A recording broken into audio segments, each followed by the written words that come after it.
So this is the main question we're going to explore. That's going to give us a sense of direction. So we're going to imagine 10 years time. And that might sound like a really long time to you, or very short, depending on how you perceive time. But you can also adjust the time. You can do a shorter time or even a longer time. But we want to kind of get a time frame that feels long enough that even if you had to completely start from scratch, it would be totally fine. Okay. But also not, and also a long enough time frame that you feel like you could master something over that amount of time. You could become an expert on something in that amount of time.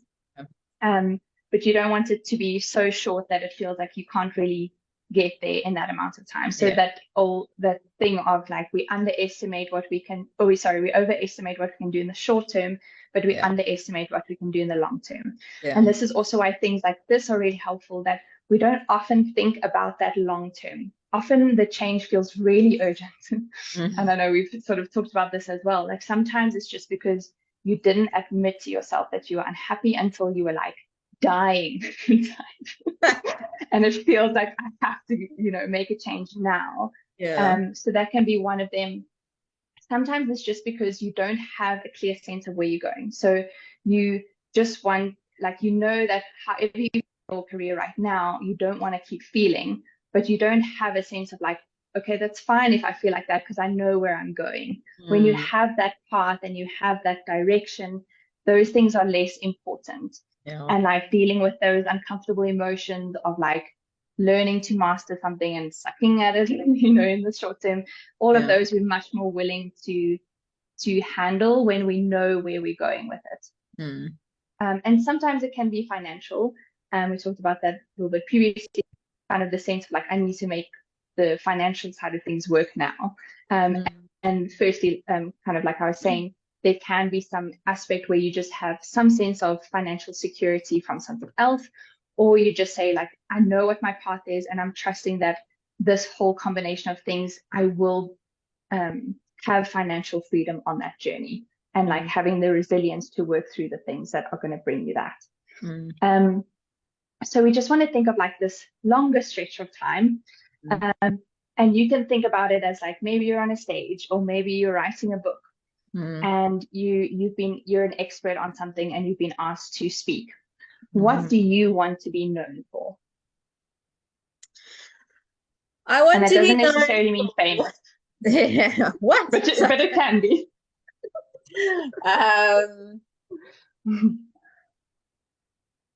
I want to be known for normalizing and destigmatizing mental health struggles and making it an absolutely okay thing to talk about. And as normal as I would talk about my sprained ankle, I will talk about my anxiety without people becoming uncomfortable or becoming full of like pity for you, like, so without all that stuff where it's like, I'm known for creating a space and creating an environment where people are absolutely okay with talking about mental health, and other people who maybe don't struggle as much with mental health things can look at it and appreciate and respect it and understand it without judgment.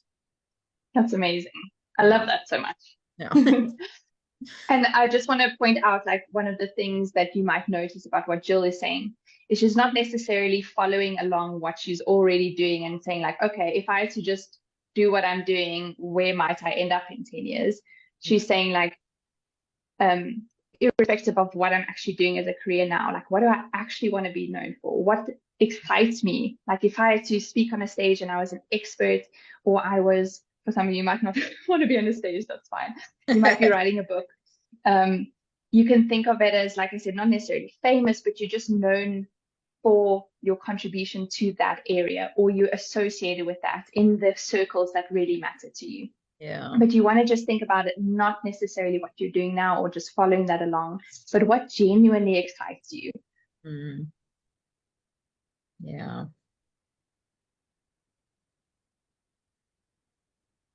Okay. So I'm just going to share my screen again. Also, just wanted to say, like, first of all, for anyone watching this and thinking like that, I've got these answers just on hand. I've done a lot of work on this before, and Exactly. many months of work on this. Like, had you asked me this 6 months ago, I would not have been able to come up with that answer.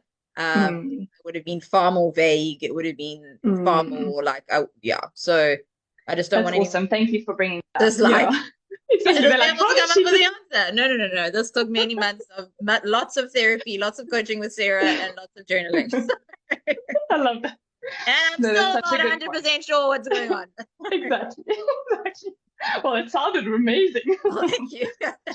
But it's a really good point. So I think, like Jill said, don't expect yourself to have this like fully formed answer like this to this question. It's one of those things that you can think about. But also, what I found when I first started answering that question is it sort of came to me in like words. Like there were words like potential and health and like South Africa came up and like all these kinds of things. I sort of had like this sense. And then later it kind of came to like one of the things that I want to be known for is contributing to like a deeply healthy South Africa. And so having that, the fully formed like word, and again, that might change, or how I word it might change, or like Jill said, it can develop. So don't expect that it's just going to be this like exact thing. Sometimes might be words, ideas. It'll be something that you develop as you go. Okay. Just going to share my screen again. Okay, so we're just going to take what you took now as your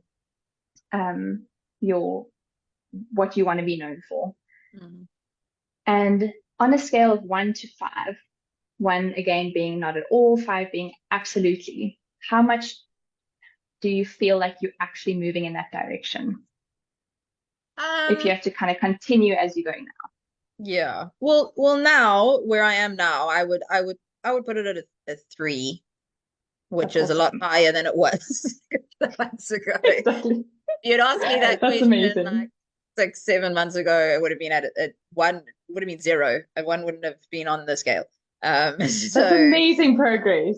Yeah, so definitely I'm on. I love that. Like a 3. Yeah. I love that. Because what I want to be known for is giving you is almost like your compass is like just generally pointing in that direction. And you don't need to know the details, but you don't want to be going off in a different direction and putting your energy and time into something that's not even in that direction. So it's almost just like orientating your compass needle thing in a particular direction. I can tell you weren't into nature.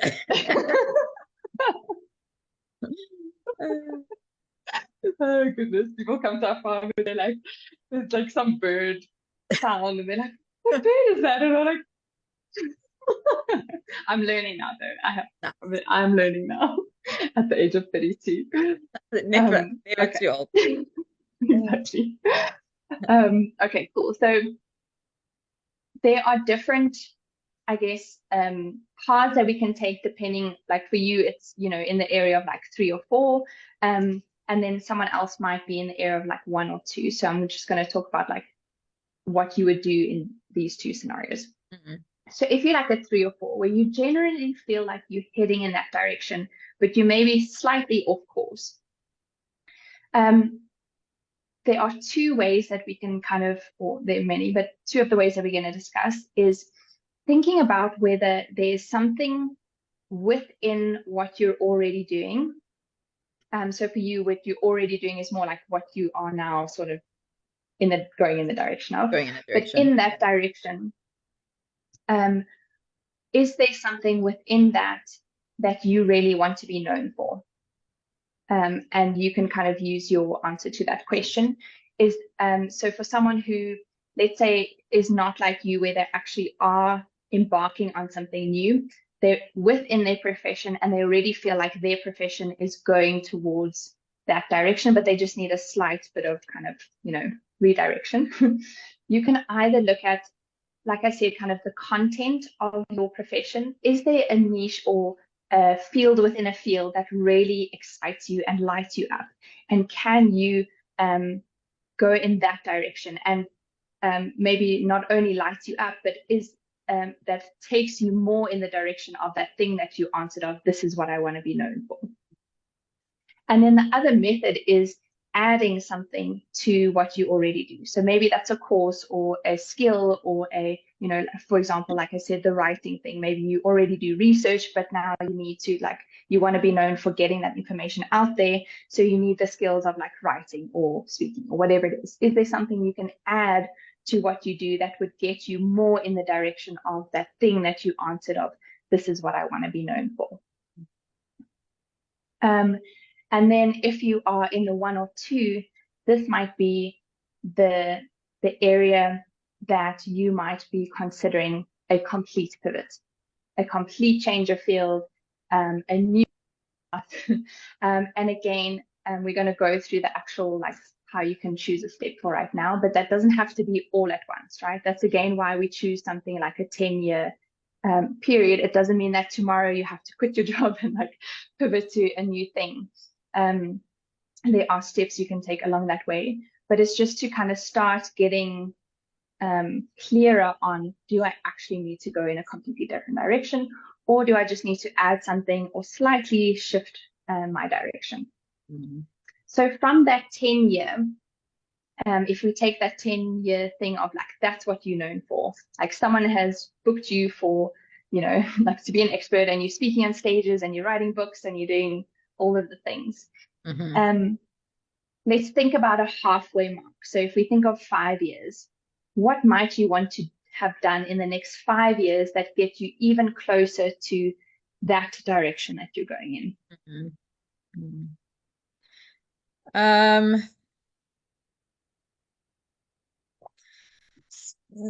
So yeah, I think that would be like upskilling myself in the areas that are needed. So for me, I think that would be you know, diving more into obviously like the mental health kind of psychology side of things, with some sort of with courses or something like that. And like almost so that I become a like a valid person to be talking about this stuff. You know, even yeah, it's interesting because even though like as a chiropractor, you know, and in many countries around the world, that's you get the doctor title and all those things like that. There's like for me in my head, there's still like I don't feel like I'm as of yet qualified enough to be like guiding people or anything like that with regards to mental health. I feel like I'm capable now of talking about it, talking about my own experience, sharing that. But yeah, I feel like I just need to upskill with regards to just the content and that kind of thing. Yeah, exactly. And is there Yeah. something specific you have in mind that you would, for example, by the 5-year mark, want to have done, or a new degree even, or a course, or a Yeah, certification, or whatever I it don't think is? necessarily a degree. I don't think I'd want to like study like that Okay. long again, but for sure,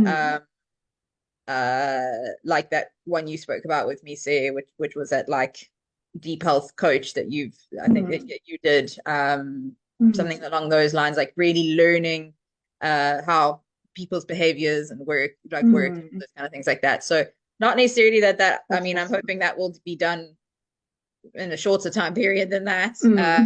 But I mean, I guess within that 5 years for me, it's continuing to build on that knowledge. So I'll do this one course, and then I'm pretty sure that'll lead me on to other things and whatever. So to be building up the knowledge, and from there would be important. Yeah. You know, as well as like just continuing to practice a lot of these things, like you know that concept we spoke about of like putting in the reps of whatever it is. So for me, like creating the content, recording the videos. You know, I think for me, working towards what I want to do is about just doing more of that consistently. And, you know, working towards getting better and more confident behind the camera, and getting better at, you know, producing like higher quality videos at some point, which is not even a thing at the moment. And yeah. That's awesome. Yeah. So in the next 5 years, you'd probably be doing various ways of upskilling. And maybe partly that's on the like knowledge side of like psychological phenomena and like behavioral phenomena and that kind of thing. Yeah. And then also on the side of like the speaking and the presenting and stuff like that. That might be in the 5 years after that you more focus on that, but that could also be maybe the upskilling that you're wanting to do. Well, yeah, I think like I think there has to be elements like of what I'm wanting to be in the 10 years time. I think there has to be elements of that happening within this 5-year time period anyway, because it's about becoming masterful at it and about practicing it, you know. So exactly. Yeah, so it's about taking things like that and putting myself in situations where maybe I'm not like I don't feel quite ready for it, but like I don't know if you ever feel ready for it. So you know, a little bit more ready for it. yeah. So I think like that, and just practicing and putting in the reps, and you know, you only become really good at something by doing it. So yeah, exactly.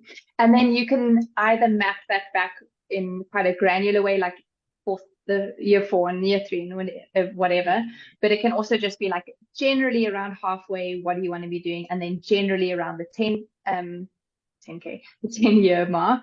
And then we want to decide on like what is the next small step. So given that we've got now that direction and that sort of short-term step or next phase, what do you feel like is the next smaller step for you? And I think one of the things you said is just like, you know, putting out the videos, doing the rest. Yeah. Does that feel like a good next step for you? Does that feel like something that's taking you in the direction you want to go? Yeah, for sure. So for me, like just trying to just be more to be consistent with uploading content would be for me, I think a step that feels doable. As well as like I have bought the course that I want to do months ago and have done nothing on it, right? And for some reason, there's like a little resistance inside me of actually doing it. I don't know why. I don't know, like if it's because I'm like, oh my God, I can't feel like I can put more on my plate at the moment. I don't know what it is, but yeah, like I it's also about just carving out, even if that's an hour a week of me sitting and doing that. I think that's exactly. And we can chat a bit about maybe that resistance as well. But one of the things that you might look at if you're looking at your 5-year, you might realize like, oh, I actually have more time than maybe I was thinking that I had to do this. Like, again, that going back to that urgency thing of like, I need to do the course now. I'm very much like that. Like I see the course, I'm like, I have to do it now. What if they just like stop making doing the course? That's always like my thing. You know, like, so sometimes when you map out those like milestones and the 5 years and the 10 years, part of that is like giving you that space of like, okay, maybe that's not the most urgent thing. And maybe when I have this in place, or I have this amount of time or whatever it is, maybe it's the next step. But if it is something that you recognize like, okay, this is what I want to be doing, but there's resistance, then we can definitely chat about that. I don't know which one you feel more sort of feels more accurate at the moment, that you genuinely want, like think you should be doing it now, but there's resistance, or do you feel like actually maybe it's not as urgent as I thought? It's not that it's not urgent. It's something that I want to do now. There just seems to be a resistance there. So it's not something that I feel like, oh, it's fine if I put it off. I think it is quite important for me to do it in the relative short term. Yeah. So maybe we can do that at the end of this session. Cool. Okay. So for those watching, you can fill in like the 5-year, and often that tends to be kind of like Jill had as well, the upskillings. Often that tends to be another course or certification or something that's taking you like just a little bit further in that direction. And then when you're mapping it out to like, what is the next step that just gets you in that direction, but that feels very manageable for you. Sometimes that's, like I mentioned earlier, the job crafting, where you are taking on a slightly new role at work that is just more in that direction, and you want to have that conversation with your boss or whoever it is. Maybe it's just bringing a little bit more awareness of your strengths and your natural interests and taking that to the work that you already do. There's this idea, someone called it a solo date, but like the soul part of that is like soul, but a solo date is just like time that you spend with yourself and just getting to know yourself. Like I said, for me, a really powerful part of it, because it's easy to say, you know, like we want to go to what we naturally find that we're naturally curious about and that we find joy in and interest in, whatever. But if we don't actually know what those things are, it can be quite hard. So just getting to know yourself a bit more, reconnecting with that aspect of you. Maybe that's your next step, right? That you just plan a solo date. Yeah, I think that's like such a vital step, because I remember when I like started, when I knew I was unhappy where I was and I wanted to make the change, like first of all, I was in like quite a depressive episode at that time. And I just, it's like I had lost who I was. I had lost absolute like context of who I was, what I liked, what brought me joy. I was like, I had no idea. And just that process of going, okay, well, what is it that actually I enjoy? Like trying to like rediscover that was probably like the most helpful thing that's happened along this whole process. So that's awesome. Yeah. Awesome. Recommended by Jill as well. Recommended by Jill. That's awesome. I definitely also found that one of the most like powerful parts of it. Yeah. Sometimes it's just kind of like Jill was talking about now, like navigating some or other resistance, whether that's like, you know, starting the course that she wants to start, or maybe you need to make an appointment with your boss to discuss something, or whatever it is, but just working through, and that can be in the form of journaling, it can be coaching, whatever it is, but navigating that resistance. Maybe it's just signing up for like a class to see, like, do you find that interesting, or a class that will just help you go in that direction, a short course or something that's quite manageable in the short term. Or maybe finding out the details of the new degree that you might have decided you want to start, right? It can be a small step, but it can still be quite a big impact. And maybe it's seeking out someone that mentors you, or it doesn't necessarily have to be someone that walked the exact same path as you. Sometimes you will find that, but sometimes you'll just find someone who has elements of having done the same things as you. There's this beautiful quote by Glennon Doyle that says, "My life is mine alone, so I've stopped asking people directions to places they've never been."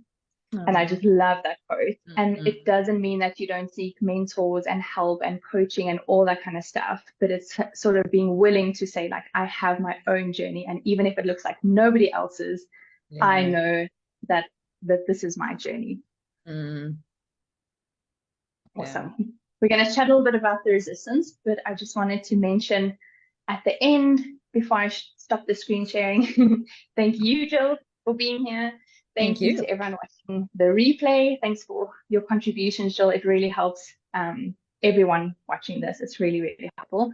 And then just for people who do extra support on this, this is exactly what I do. So we create this kind of career journey, this mapping out of where you want to go, mapping back onto each milestone of what to be working on, so that you have this clear direction and you know that you're moving towards work that lights you up.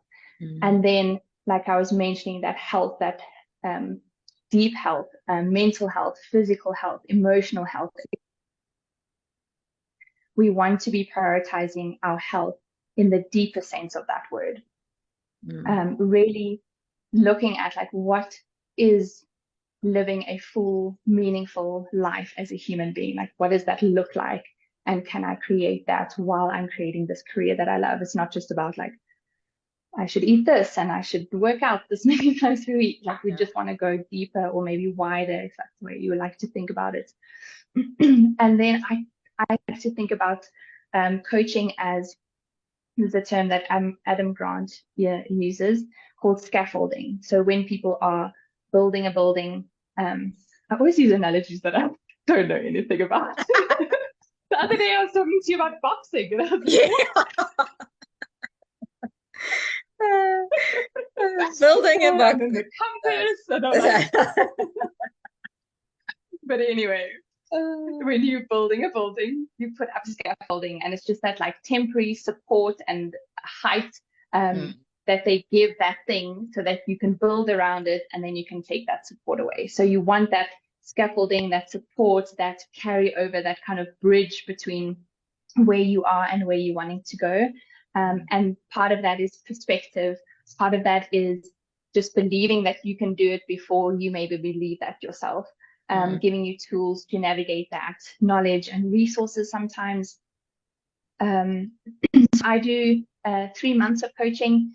We do 90-minute coaching sessions every second week with check-ins in between. And then you have constant access to me in those 3 months. So I'm supporting you at every small step along that way as well. I will also in the replay put a link to my consultation call if that's something you would like to discuss further coaching. I'm going to stop my screen share and then we're going to open the questions, or if you want to talk about the resistance. Okay. Yeah. I wanted to quickly say, like, I mean, I think I may have mentioned this before, but like how like helpful a coach is. And I think I underestimated how helpful it is, like before actually like doing this, because you know, I'm a 35-year-old woman. According to me, I should have all my shit together by now and I should know exactly what's going on. And I know that when I go to sleep, I shouldn't be on my phone and I should be getting this amount of sleep. I know all of that. But just like sometimes it just takes someone else to lead you in that direction, to almost like just push you into doing the right thing. I don't know why. It's like a weird human condition that we sometimes need someone else to tell us it's the right thing to do before we do it. Exactly. It's yeah, it's very helpful. So oh, that's awesome. I'm so glad to hear that. yeah. And you make such a good point. Like I think we were saying the other day as well after the call, like often it ends up being something so simple and like in hindsight obvious, like that is just the nature of human behavior, is like we don't just naturally, firstly, like we were talking about today, like just looking deeper into questions like this, we don't naturally do it. It takes a lot of brain power to do that. So we don't just do that on our own. We often need someone to help us like actually look deeper into those kinds of questions. But also, like you said, like sometimes you know what you need to do. And this is something that's really important as healthcare providers as well. Most of our patients at least have some sense of what they need to be doing. It's usually not the problem.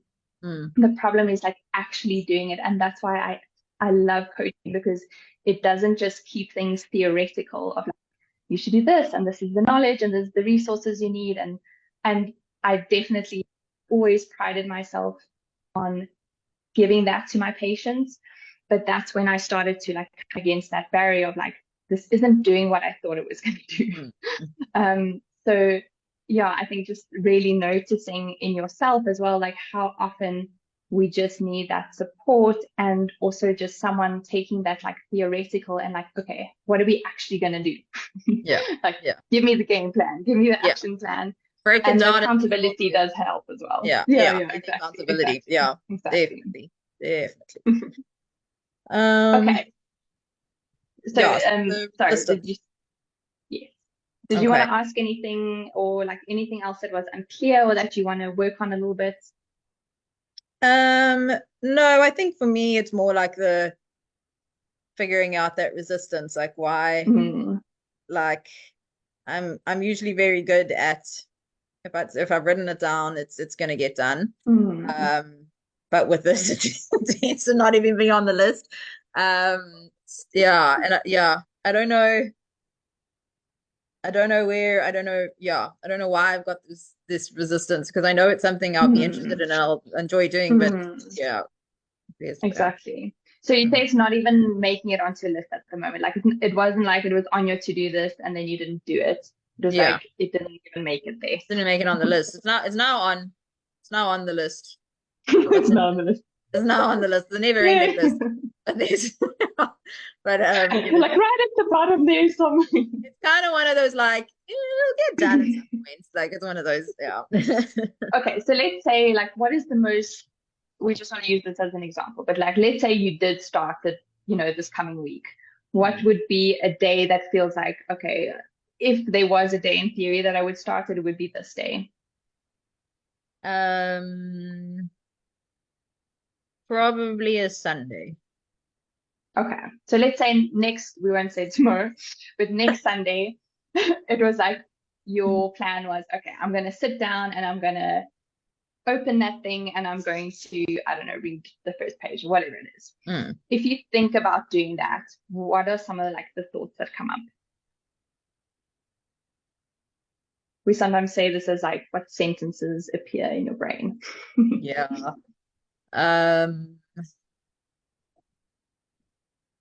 Like, am I putting too much on my plate while I'm technically still recovering from burnout and things like that? Okay. Um, I don't know. Does that feel like one of the main ones? We don't have to, we're probably going to use one thought anyway. So let's use that one. Yeah, I think let's use that one. I'm sure Okay. there's more, but they're not coming to mind. No. That's fine. So if we had to put that more of a statement, so often when we like phrase our thoughts as questions, we just want to kind of answer them or like make it more into a statement just because it's easier then to like notice what else is coming up. So if we had to put that as a statement, would it be something like, I'm worried I'll burn out if I do this, or I'm worried I'm putting too much on my plate, or I am putting too much on my plate, or this is too much? What kind of feels like the thought?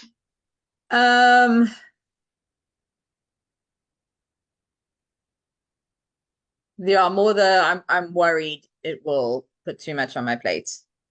Because Okay. logically, I know that it wouldn't, because I can control how much time I'm doing it on, but there seems to be a concern over that. Yeah. Okay.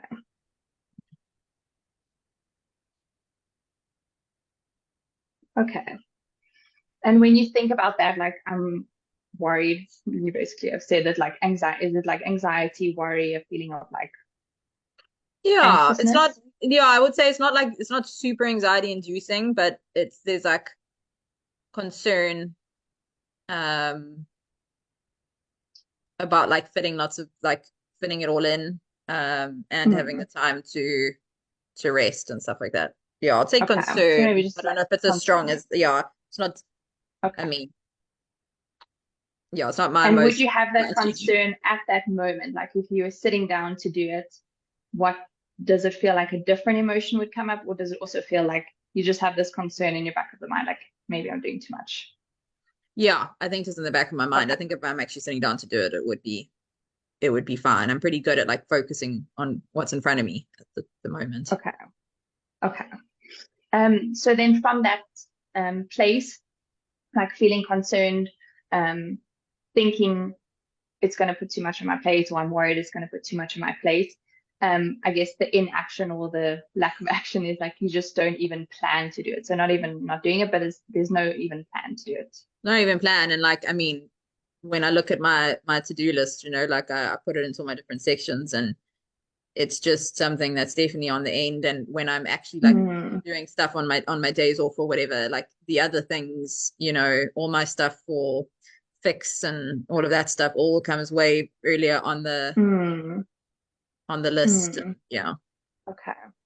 And does it feel like if you had to sort of put that in, you said when you think about it logically, there does seem to be enough time. It's not like you genuinely feel like you don't have enough time, but you're almost just not prioritizing it at the Yeah. time. Yeah. I would Okay. say that. Like there Okay. is like, yeah, if I think about it logically, of course, like, an hour a week is I can easily Mm, find that, but it's yeah, mm. just Okay. doing it. And then basically what ends up happening is you just kind of a bit of a pattern here. I'm having a bit of like staying stuck. I'm exactly where I am. There's no like forward progress, right? Which is a Yes. theme that often comes up. Yes. Um, Yeah. but that is what tends to happen because we have these like competing things. Like I want to do this course, but I'm worried that I'm putting too much on my plate. And you can see where like why we end up kind of staying in the same place. Not like your Yeah. brain's not broken or anything. So Yeah. it's a Yeah. very natural kind of behavioral thing. Okay. Okay, so kind of like we did with the other action, if we had to like reverse engineer it, let's say um, we wanted the result of what? Like, would you want to dedicate half an hour a week to it? Would you want to do an hour? Maybe let's think of like a lower amount. Again, going back to like the bare ass minimums, The bare, the but minimum. like, Yeah, what the is bare. this? a I think an smaller? hour a week. Okay. Yeah. So 1 hour a week. So let's say the result that we have is like 1 hour a week, we are, is it just like looking at the contents?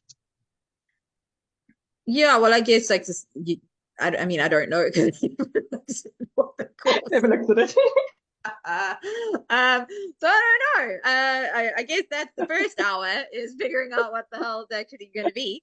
Exactly. What is this course again? Yeah. Well, if it helps you, it's like, yeah, basically information, and then you sometimes answer questions and stuff like that.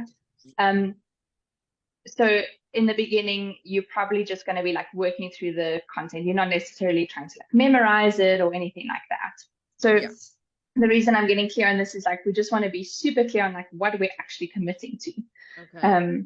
Or committing to, we're not committing yet, but the idea of what you want to do, because you might sit down and then be like, oh, but I don't have the brain capacity right now to like study this stuff and to memorize it. But if you're really clear on that isn't what I'm doing at the moment, it can be much easier to almost like, yeah, I guess in some sense hold yourself accountable if you are really clear on like what am I actually doing. Okay, so if we had to think about like 1 hour a week, you're just working through that content, you're reading it, it's like the first time you're just getting acquainted with the material essentially. And the actions that you need to do is obviously the hour itself. Yeah. But what would you need to do in terms of like planning, or like is there a specific time on Sunday that works really well? What in terms of like planning would be an action that I think helps you do I would that? need to like plan an actual hour and not just because what I've tended to do like with other things as well is like, oh, I'll do it on Sunday, right? No specific time. And then it's like, well, I'll do it after I've cleaned the bathroom and done the ironing and done all of that stuff. And then by the time that's all done, so it's the end of the day, you know? Okay. So I guess Okay. like actually like giving a time to do it so that I don't do anything around that time would Okay. be probably helpful. And just making sure that like, I don't know, little things, laptops charged, I know where it is, like tables cleared so I can like actually sit down and do the work. Yeah. Okay, cool. Does a specific time come to mind, like this is the time of the day that it would probably work the best to do it? Yeah, probably like late afternoon, I would say like 3-ish. Yeah, something like that. Okay. And you could always like have that time, okay, 3 p.m. 3 to 4 p.m. I'm going to be doing that content. I'm going to be reading through that content. And then, it could be like the 10 minutes beforehand, whatever you're doing at the time, getting a cup of tea, getting your laptop out, whatever would help you kind of set up the environment for that. Yeah. But you're not doing that in that hour. But Okay. I think for the first time, it's actually even fine if that is part of it, because that's not going to take that long. No. So we don't want like the extra barrier to it. Okay. And the first one is going to probably be the hardest. So we don't want any extra barriers for that. So let's say 3 to 4 p.m., you getting things set up, you open your laptop and you work through content until the end of that hour. Okay. What sort of emotional states do you feel like would be conducive to doing that? So when you see that it's like 2:30 and you're going to do it, what kind of emotional state feels helpful to get to actually do that? I would guess somewhat productive. That's an emotional state. Okay. And like a bit more alert and awake.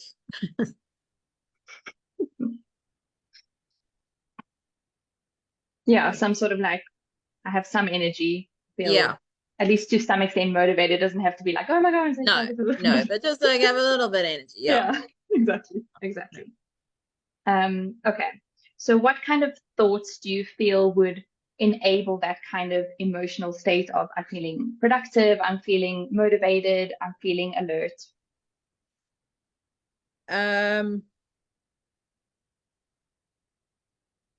I think knowing that it's only for the hour, if I want it to just be for the hour, and that there's no pressure for me to do more work or get more done than I've set out to do, I guess, because like so that it doesn't become overwhelming, because I feel like sometimes, like if something feels overwhelming, then I tend to then like shy away from it, or tend not want to do it. So to make it as less as least overwhelming as possible. Yeah. Awesome. So it could be, something like, I'm just sitting down with this content for an hour, like just to almost like simply just state, this is what I'm doing, this is my intention. I'm not like, oh my gosh, I'm like creating this whole new career path, and I'm like, what if it fails? Like, this whole like future orientated. It's like, some sort of thought that's focusing on like, this is all I'm doing today. Like this, it's just this. I'm sitting down for an hour and I'm looking at the content. I'm not even studying it. I'm not trying to memorize anything. If I don't even feel like answering the end of chapter questions, that's fine. Like I'm literally just reading. Maybe that would be a helpful thing as well. Like I'm just reading for an hour.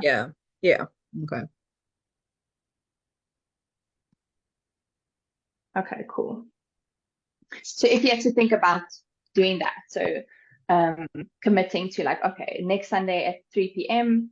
if you want to do it tomorrow, if it helps to like think about it easier, if it's like in the short term.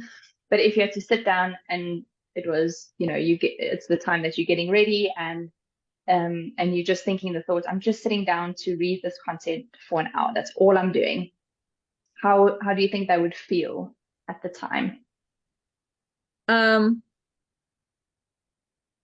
think it would feel good. It would feel like I'm accomplishing something, even though it's cool. Like the actual just act of sitting and doing it will feel like, oh, I'm doing something in the direction that is good. Exactly. I'm taking a step. That could also be like, I'm actually doing something. I'm taking a step, which can give you that like motivating thing as well. Does it feel quite manageable when you think about it like that? Or does it still feel a bit like that's too much, or I'm going to feel overwhelmed? Or no, I think that feels manageable. It definitely feels manageable, especially when I just put it into like just that, and then I don't think about everything else. Like as you said, I'm not thinking about like, oh my God, and then how am I going to do this, and how am I going to edit videos, and I'm going to, you know what I mean? Like, and exactly. 10 years down the line. Exactly. How much should I charge for when I'm speaking on the stage?